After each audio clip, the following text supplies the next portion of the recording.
Precision और accuracy किसे कहते हैं। आज हम स्टार्ट करने वाले हैं चैप्टर नंबर 1 क्लास 9 फिजिक्स का topic 1.12 precision and accuracy. Precision और एक्यूरेसी दोनों का ताल्लुक मेजरमेंट से है।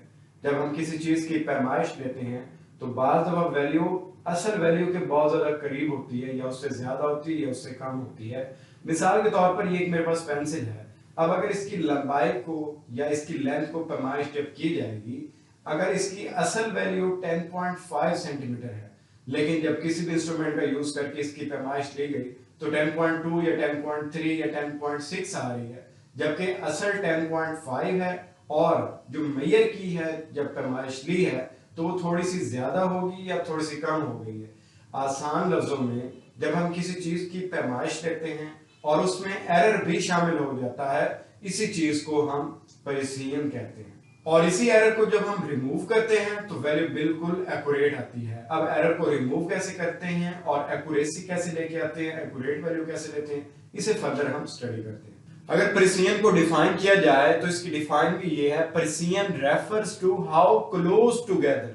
हाउ क्लोज टुगेदर का मतलब ये है, अभी जैसे मैंने बताया ये एक पेंसिल है, इसकी जो ओरिजिनल लेंथ है, एक्चुअल लेंथ है वो 10.5 सेंटीमीटर है, लेकिन इसके क्लोज जब रीडिंग आएगी, मिसाल के तौर पर मीटर रूल या किसी और इंस्ट्रूमेंट का यूज करके इसकी लंबाई को मेजर किया गया है, लेंथ को जब मेजर करेंगे तो इसकी वैल्यू थोड़ी सी ज्यादा हो जाएगी या थोड़ी सी कम हो जाएगी।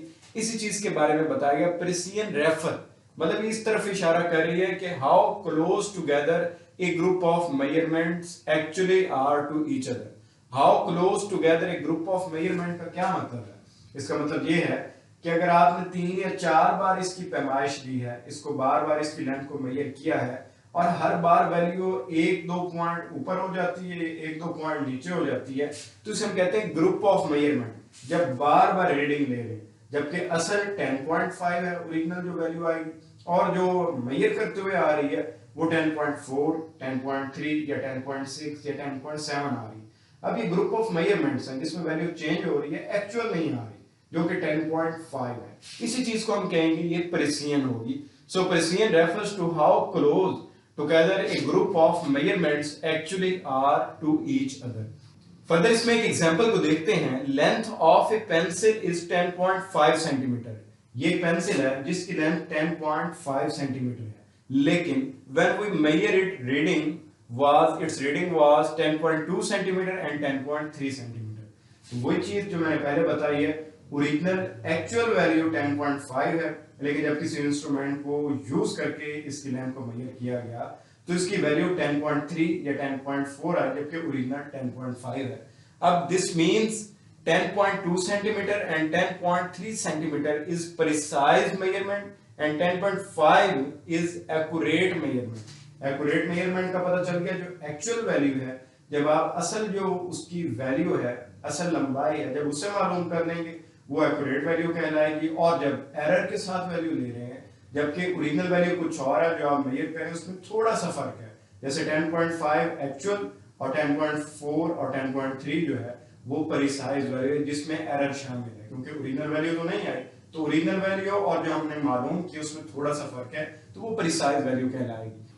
यहां पर आपको 3 डायग्राम्स नजर आ रही होंगी, जिसके सेंटर में एक ब्लैक स्पॉट होगा, ब्लैक कलर का सर्कल नजर आ रहा है। अब अगर आपने निशाना लगाना है, जैसे तीर अंदाज निशाना लगाते हैं, अगर वैल्यू जाकर लगेगी बिल्कुल सेंट्रल स्पॉट में, जो कि ब्लैक कलर वाला सर्कल है उसके सेंटर में लगेगा, इसका मतलब यह है कि आपका निशाना बिल्कुल दुरुस्त था और बिल्कुल एक्यूरेट वैल्यू आ रही है। मेजरमेंट के हवाले से देखेंगे, पैमाइश के हवाले से देखेंगे तो एक्यूरेट वैल्यू कहलाएगी।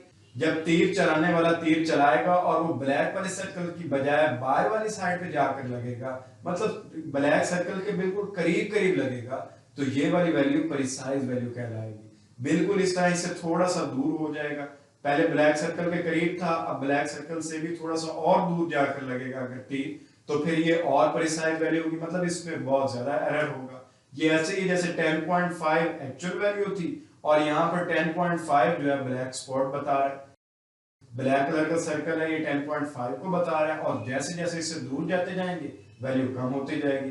बिल्कुल ऐसे जैसे तीर का निशाना लगाया जाता है, वैसे ही जब मेजरमेंट ली जाती है असल वैल्यू के करीब करीब जो वैल्यू होती है उसे प्रिसाइज मेजरमेंट कहते हैं, और जो बिल्कुल एग्जैक्ट वैल्यू आती है वो एक्यूरेट या एक्यूरेसी कहलाती है। फर्दर अगर इसमें यह देखा जाए कि प्रिसीजन डिपेंड किस पे करती है, तो प्रिसीजन दो चीजों पे डिपेंड करती है, एक इंस्ट्रूमेंट और दूसरा लीस्ट काउंट। इंस्ट्रूमेंट का क्या मतलब है?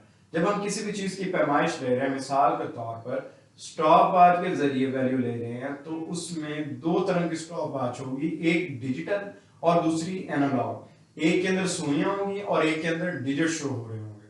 अब जो स्टॉप वॉच डिजिट वाली होगी उसके अंदर वैल्यू बहुत ज्यादा एक्यूरेट आएगी, जबकि जो एनालॉग होगी जिसके अंदर सुइयां होती हैं, अब जैसे जैसे वो आगे मूव कर रही हैं उसमें गलती के चांसेस हैं, जबकि जो डिजिटल है उसके अंदर एग्जैक्ट नंबर शो करेगा तो वो एक्यूरेट वैल्यू देता है, और जो एनालॉग होगी वो प्रिसाइज वैल्यू देगी और उसमें एरर के चांसेस ज्यादा होंगे। इसी तरह अगर लीस्ट काउंट की बात की जाए तो कम से कम रीडिंग जो किसी भी इंस्ट्रूमेंट को यूज करते हुए हम ले सकते हैं उसे लीस्ट काउंट कहते हैं। लीस्ट का मतलब कम से कम काउंट जो मेजर कर सकें, तो कम से कम वैल्यू जो हम मेजर कर सकते हैं किसी भी इंस्ट्रूमेंट का यूज करते हुए उसे ही हम लीस्ट काउंट कहते हैं। और दूसरी तरफ अगर हम बड़ी वैल्यू ले रहे हैं तो उसके अंदर एक्यूरेट वैल्यू आने के चांसेस बहुत ज्यादा होते हैं, जबकि जब हम छोटी वैल्यू लेते हैं, जितनी छोटी वैल्यू लेंगे उसमें एरर के चांसेस भी उतने ही होंगे, क्योंकि उसे कैलकुलेट करना और मुश्किल होता जाएगा। फर्दर अब हम एक्यूरेसी की बात करते हैं कि एक्यूरेसी किसे कहते हैं। जब हम किसी भी चीज की पैमाइश ले रहे हैं और उसकी जो असल पैमाइश है उस ऑब्जेक्ट की वही आप मालूम कर लें तो ये एक्यूरेट वैल्यू होगी। मिसाल के तौर पर अभी हमने ये पहले पेन की एग्जांपल देखी, फॉर एग्जांपल इसकी लेंथ है 10.5 सेंटीमीटर। आपने जब किसी भी इंस्ट्रूमेंट का यूज करते हुए इसे मेजर किया तो ये 10.5 ही आई, तो इसका मतलब ये है कि आपने एक्यूरेट वैल्यू को फाइंड किया है। तो एक्यूरेट वैल्यू को जब डिफाइन करते हैं, एक्यूरेसी को जब डिफाइन करते हैं, तो इसकी डिफाइन कुछ यूं होगी, accuracy of a measurement refers how close the measured value is to some accepted or true value। accepted और true value का मतलब ये है कि जो ओरिजिनल वैल्यू होगी जब आपने मेजर किया तो वो ओरिजिनल वैल्यू ही फाइंड हुई। मिसाल के तौर पर जैसे 10.5 सेंटीमीटर है इसकी वैल्यू, जब आपने इसे मेजर किया तो जो ओरिजिनल वैल्यू थी वो ही वैल्यू आ गई। इसी चीज को एक्सेप्टेड वैल्यू भी कहते हैं कि जो उसकी वैल्यू है वो ही उसकी वैल्यू आए। तो इसी चीज को कहा गया accuracy of a measurement refers how close the measured value is to some accepted और ट्रू वैल्यू। एक्सेप्टेड और ट्रू वैल्यू का मतलब सेम ही है कि जो असल उसकी लेंथ थी वही आपने मालूम की, ना उससे ज्यादा वैल्यू कम आई ना ज्यादा आई, तो इसी चीज को एक्यूरेसी कहते हैं। फर्दर हम प्रिसीजन और एक्यूरेसी को बुल से एग्जांपल से देखते हैं कि ये जो आपको सर्कल के अंदर ब्लैक कलर का सर्कल नजर आ रहा है और उसके बाहर व्हाइट कलर का सर्कल है, फिर बाउंड्री शो हो रही है, तो ये असल में तीर अंदाज जो तीर चलाते हैं उनकी एग्जांपल ये है कि जब वो तीर चलाएंगे या अगर आप निशाना लगाते हैं तो ये जो ब्लैक कलर का सर्कल है इसके सेंटर में लगता है, तो इसका मतलब यह है कि निशाना ठीक है। और मेजरमेंट के हवाले से अगर देखा जाए तो जब आपकी वैल्यू एग्जैक्ट वही हो जो ओरिजिनल है, जैसे 10.5 सेंटीमीटर इसकी लेंथ थी पेंसिल की और 10.5 ही मेजर करने पर मालूम हो, जब आपने पैमाइश की तो 10.5 सेंटीमीटर आ रही है, तो इसे हम ये कहेंगे कि अब ये एक्यूरेट एग्जांपल है, तो ये वैल्यू बिल्कुल ही एक्यूरेट होगी और इसी चीज को हम एक्यूरेसी कहेंगे। अब बुल से एग्जांपल जो है वो भी इसी चीज को इलस्ट्रेट करेगा। अगर आपका निशाना जो ब्लैक कलर वाला सर्कल है उसके ऊपर नहीं लगता, दाएं बाएं या ऊपर या नीचे लग जाता है, तो इसका मतलब ये है कि आपका निशाना दुरुस्त नहीं है। और मेजरमेंट के हवाले से अगर देखा जाए तो फिर आपकी पैमाइश ठीक नहीं है, आपकी वैल्यू ऊपर नीचे हो रही है, जो ओरिजिनल आनी चाहिए थी वो वाली नहीं आ रही। तो इसी बात को बुल से एग्जांपल से समझाया गया है कि कब आपकी वैल्यू एक्यूरेट होगी कब नहीं होगी। जब सेंटर वाला जो सर्कल है ब्लैक उसके सेंटर में निशाना लगाएंगे तो वैल्यू एग्जैक्ट आएगी, आपका निशाना दुरुस्त है। इसी तरह जब आप पैमाइश लेते हैं किसी चीज की और जितनी उसकी पैमाइश है उतनी ही वैल्यू आ रही है तो एग्जैक्ट वैल्यू होगी, वो आपकी एक्यूरेट वैल्यू है। अगर एक्यूरेसी की बात की जाए तो ये दो चीजों पर डिपेंड करती है, एक अनसर्टेनिटी पे, अनसर्टेनिटी मतलब एरर, उसको फाइंड करके जो टोटल वैल्यू होगी उस पर डिवाइड करते हैं और फिर उसकी परसेंटेज निकाल लेते हैं, हमें पता चल जाता है कि इस चीज में एरर कितने परसेंट है। फॉर एग्जांपल एक ऑब्जेक्ट है जिसकी लेंथ है 10 सेंटीमीटर, लेकिन उसके अंदर जो एरर आ रहा है जब आपने उसकी मेजरमेंट ली, लेंथ को मेजर किया तो वो आ रही थी 0.1, तो इतना डिफरेंस आ रहा था 0.1 का। तो अब क्या करेंगे, जो एरर आ रहा है, जो अनसर्टेनिटी होगी 0.1 डिवाइडेड बाय जो टोटल वैल्यू होगी इस पे डिवाइड कर देंगे, ये आंसर आ जाएगा 0.01। तो इस तरह से हम मालूम कर सकते हैं कि जो हमने पैमाइश ली है, जो मेजरमेंट ली है, उसमें एरर कितना आया है। तो एरर को फाइंड करने के लिए जितना एरर हमें लग रहा है उस वैल्यू को लेंगे, डिवाइडेड टोटल वैल्यू, उस पर डिवाइड करेंगे, वैल्यू आ जाएगी। फर्दर अगर परसेंटेज में से डिवाइड करें तो ये 0.011% में कन्वर्ट हो जाएगा, क्योंकि परसेंटेज का मतलब होता है 1 डिवाइडेड बाय 100। जब हम परसेंटेज का सिंबल लगाते हैं तो इसका मतलब होता है 1 डिवाइडेड बाय 100। तो ये वाली जो वैल्यू है 0.01 है, डिवाइडेड बाय करेंगे तो ये 100 बन जाएगा। तो इधर बच गया 1 और ये 1 डिवाइडेड बाय 100 ये परसेंट वाले सिंबल के बराबर है, तो हम इसे इस तरह से लिख लेते हैं 1%। तो इस तरह हम डिफरेंट एग्जांपल ले सकते हैं और परसेंटेज के अंदर भी फाइंड कर सकते हैं कि एरर कितने परसेंट आया है और एरर जो आया है, अनसर्टेनिटी जो प्रोड्यूस हुई है, उसकी वैल्यू क्या है। यही बात मैंने पहले बताई है कि accuracy depends on fractional uncertainty in measurement, और जो सेकंड पॉइंट है मोर सिग्निफिकेंट फिगर। ऊपर वाला जो पॉइंट है फ्रैक्शनल अनसर्टेनिटी, अनसर्टेनिटी का मतलब एरर है। यहाँ पर एरर फाइंड किया कि टोटल वैल्यू 10 थी और जो एरर था वो 0.1 था, तो जो एरर था डिवाइड बाय टोटल वैल्यू किया, आंसर आ गया 0.01 और उसे परसेंटेज में कन्वर्ट कर लिया 1%। पर हमने एक वैल्यू ली है, लेंथ ली है, उसे मेजर किया तो उसकी वैल्यू आई 2.3679। अब ये वाली जो वैल्यू बाद वाली वैल्यू है, जब ये सारी वैल्यू हम लेंगे तो मोस्ट एक्यूरेट रिजल्ट आएगा।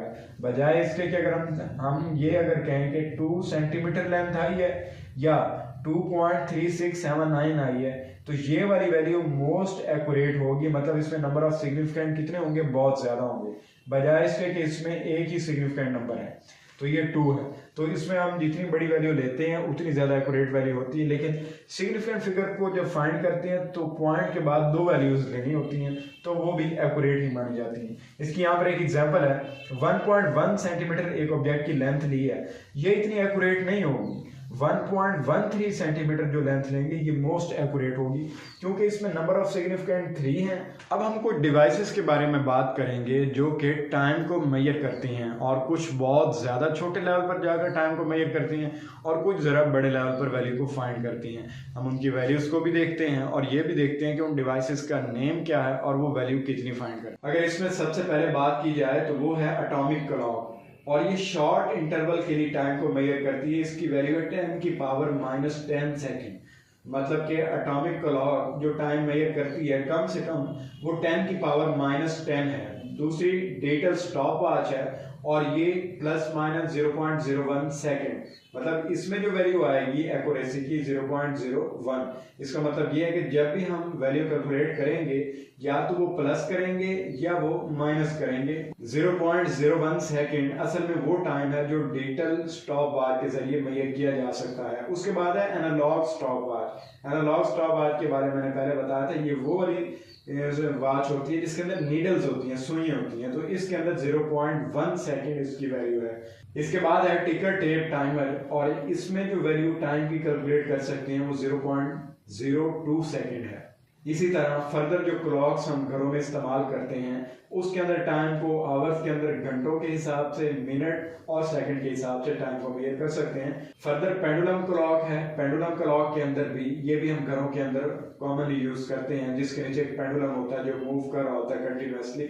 इसका काम भी टाइम को मेजर करना होता है और ये टाइम को घंटों के हिसाब से, मिनट्स के हिसाब से और सेकंड के हिसाब से मेजर करता है। और लास्ट में है radioactive decay clock. Radioactive day clock जो है ये ईयर्स के अंदर टाइम को मेजर करती है, मतलब सालों के हिसाब से इसमें टाइम को मेजर किया जाता है। So it measures in years the age of remains from 1000 of year ago. तो ये क्लॉक हमें ये बताती है कि साल कितने गुजर चुके हैं। ये टाइम के हिसाब से, मतलब कितना अरसा गुजर गया है, वो एक साल के हिसाब से लेंगे, 1 ईयर के अकॉर्डिंग इसमें टाइम को मेजर किया जा सकता है। तो ये था हमारा आज का टॉपिक प्रिसिजन एंड एक्यूरेसी, जिसमें हमने ये देखा कि प्रिसाइज वैल्यू क्या होती है। जब एरर के साथ वैल्यू फाइंड की है, एग्जैक्ट वैल्यू नहीं आई, एक्यूरेट नहीं आई, उसे प्रिसाइज वैल्यू कहते हैं, और जब एक्यूरेट वैल्यू आती है, जितनी ओरिजिनल लेंथ थी वही वैल्यू आई है, उसे एक्यूरेसी कहते हैं, और वैल्यू जो होगी वो एक्यूरेट होगी।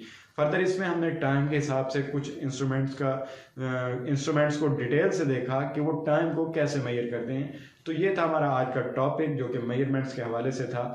तो आज के इस टॉपिक में अगर आपका कोई क्वेश्चन है तो कमेंट सेक्शन में उसके बारे में ज़रूर पूछें।